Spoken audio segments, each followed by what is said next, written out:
Well, this seems to be what all the cool kids are talking about these days, so why not jump into the mix myself? Chances are, if you follow other people here on YouTube in recent times, you've heard something about YouTube is broken, views are down, people are being automatically unsubscribed from channels, the sky is falling, we're all gonna die. The last two might have been a little bit extreme. So I thought I'd try to give my 2 cents on the matter in a more calm fashion that hopefully I can suggest a possible solution, which I do have one main solution. Whether or not it's something realistic will be seen. But in any case, I wanna preface this by saying, in the past, I would generally be like really quick to the draw when something was going super wrong on YouTube to go and be mad about it on Twitter. And I've tried to sort of tone that back as time has gone by and really try to get a grasp on the whole situation before commenting about something. And even then, when I comment about something, try to do it in a way that if like a YouTube employee were listening to it, they wouldn't immediately like recoil and just not want to hear it out at all. So first I want to say, like, I'm so thankful for what this platform has brought to me as a whole. It's changed my life. It's changed the lives of thousands, if not tens, hundreds of thousands of other people who are able to make a full-time living on it, which is a pretty amazing thing. And I have to, as much as I like want that to go forever, I always have to consider the fact that being able to make a living on YouTube is a privilege. It's not a right. And ultimately, at the end of the day, if YouTube decided tomorrow, sorry, you can't monetize on our site anymore. Yeah, it would suck. I'd be upset. I'd be worried. I wouldn't know what to do. But it would be, it's their right to do that. They are a business, and ultimately, what they decide is good for their business, they have the right to do. And not always do the changes that YouTube make that they see as forwarding their business coincide with the interests of every single creator on the platform. That said, is it a bummer when their ideas are different than what's good for me or other creators? Absolutely. And usually their changes are not globally bad for everyone or globally good for everyone. It really varies here and there. But in any case, YouTube is a business, and in all the A/B testing that they do of different features, whatever they determine is better for their business is generally what they're going to implement. And their goal, at least from what I can see, is they want people to stay on the site and have a high amount of watch time. And so that leads me into, the start of the perceived changes over the last few weeks. So it seems like 6 weeks or so ago is when people started saying, hey, I don't know what's going on, but my viewership isn't as high as it was a very, very short period of time ago. And it's very unlikely that significant, in some cases, 20-30% of my audience would just immediately become disinterested in my content. Sure, that can happen over time as a result of me, what I'm posting, but to happen overnight, that's not exactly normal user behavior.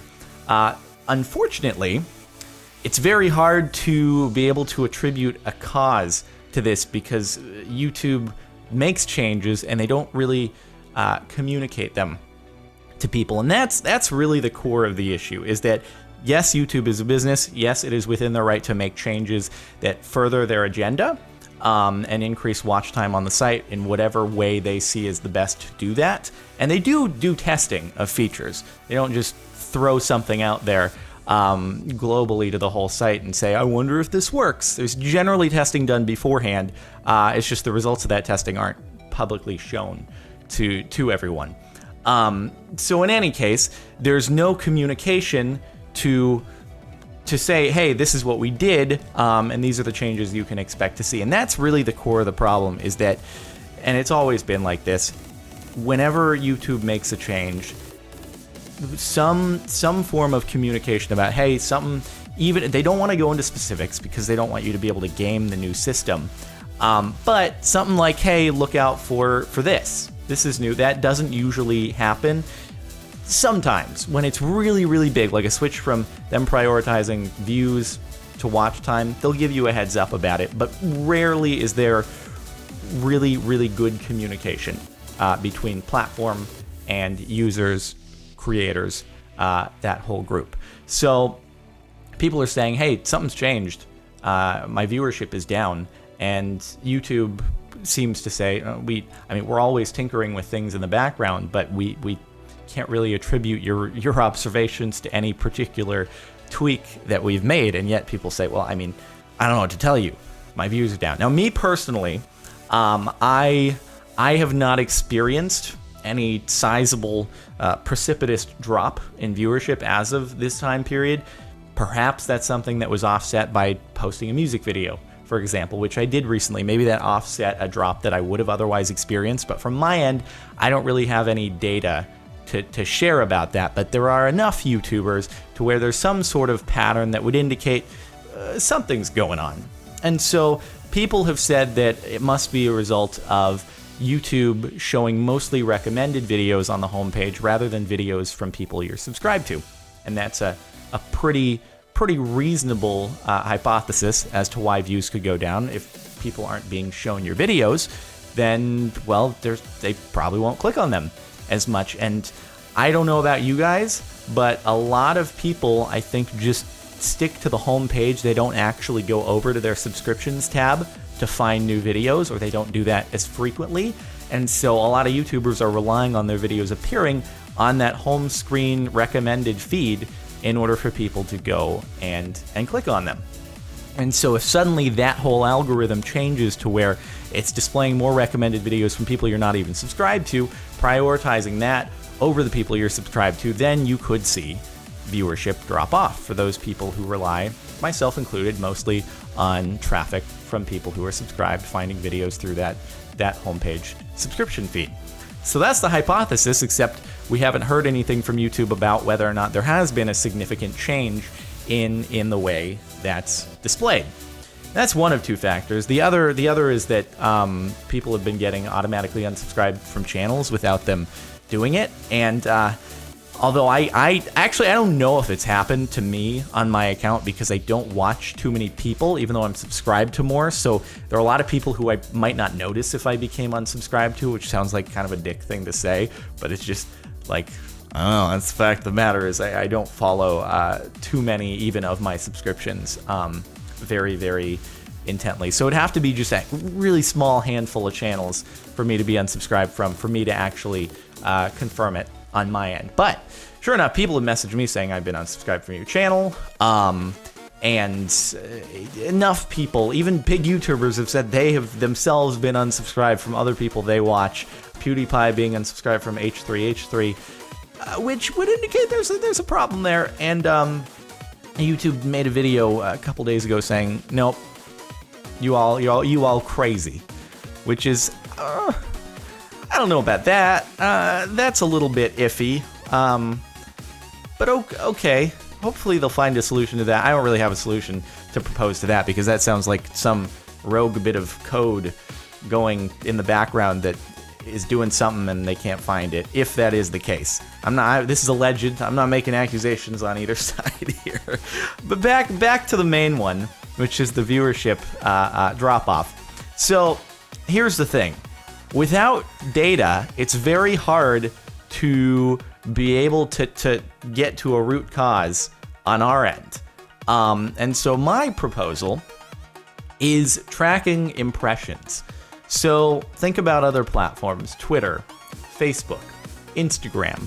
When you're browsing content on there, you're just in line in a feed. You scroll by a tweet, you scroll down to another tweet. It's all there on one page. You're not going from page to page. Same with Facebook.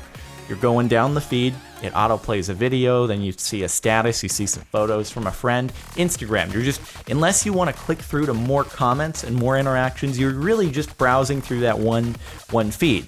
YouTube is really the one major platform where in order for things to start being tracked, you have to actually click through to the video watch page before any data, well, at least what's told to us as creators, that's all the data we get is once people have clicked over through to the watch page. So the thing that's left out is impressions on your video title and thumbnail. How many people actually saw that? I don't know if this is something YouTube tracks internally, but it's not data that we get as users of the site. And that is my proposed solution, is that if we knew how many impressions our thumbnail and title were getting in the subscriptions feed on the homepage, then we could very easily determine whether or not it's our fault that not as many people are clicking on the videos, or if it's something on the end of the site. If I see that, okay, between this whole drop-off period, say it was at the beginning of November or something like that, if all of a sudden my thumbnail impressions dropped 30% from October 31st to November 31st, and so did my viewership, I say, okay, pretty clear there was a change made on the site that caused that to happen. YouTube says, I mean, maybe it could just be your content. Well, okay, if I see from October 31st to November 31st and onward, I'm still getting the same number of people seeing my title and thumbnail in their feeds. Still the same amount of people have the opportunity to click on my video, but simply less have decided to overnight. Okay, fair play, that's something on me. I have to change the way I'm doing things. I have to improve my content. I have to improve my titling, improve my thumbnail image. But again, it's on me. You are still giving the same amount of people the opportunity to discover my video right in the same place it's always been, but less people are clicking through. So at the end of the day, the easiest way to determine the cause to all this would be to give that piece of data. That impressions data would be such a beautiful, beautiful thing to have that would just get rid of so many questions. YouTube may track this already. I don't know. No way for me to know. However, I don't know if it's something that they'll ever implement for us creators to see. This is merely me. If a YouTube employee is watching this, that would be a very, very helpful metric to be able to see, and it would probably assist with much of the yelling that you guys may receive from people who are worried about why their viewership is down, because a lot of it is simply the uncertainty.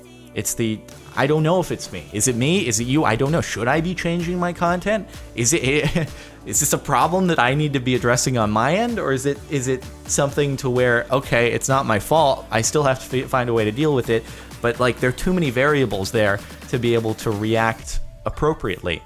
Because if people still enjoy my content the same as always have in the past, I shouldn't be trying to overhaul it and tweak it. This isn't me. I'm speaking for people who have experienced the drop, and since I haven't had as much of a decline myself, maybe I'm lucky. Again, maybe something just hasn't tripped on my channel and I don't want to jinx myself.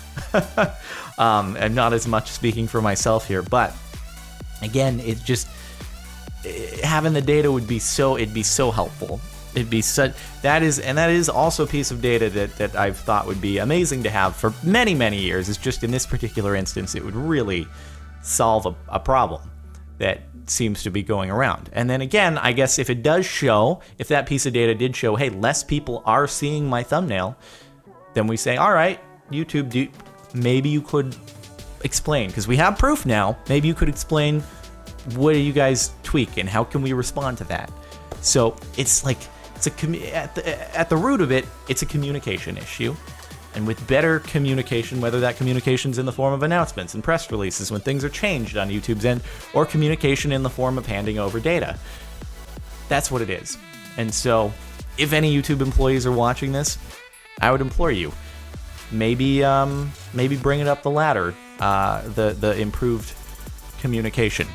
I mean, I have a YouTube contact myself who I talk to as well, but I figured that I would, lend my 2 cents public facing, just because I know a lot of viewers are probably concerned for YouTubers that they watch.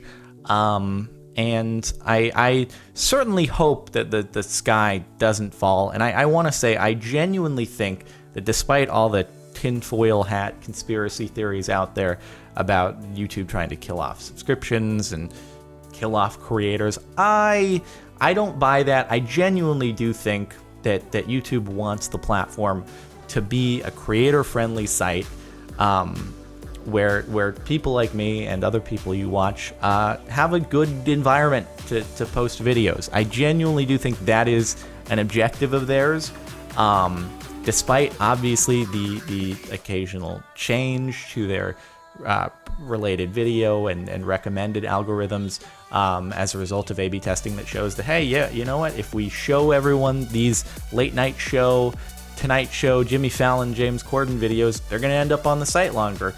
So they do that, and that's within their rights to do as a business if they determine that it keeps people on the site longer. Despite that, I still do think that they want the site to be a good place for creators. Maybe that's an unpopular opinion to have, but I do believe it. So, in any case, I've gone on for quite a while here. I know it took a while for me to get to my proposed solution. Hopefully you didn't drop off. If you're listening to me say this, I guess you haven't. But that's all. All right, one take. Hopefully I didn't ruin it, but I'll end it there. We'll see where things go in the future. I'm optimistic. And yeah, that's it from me. All right. Talk to you later.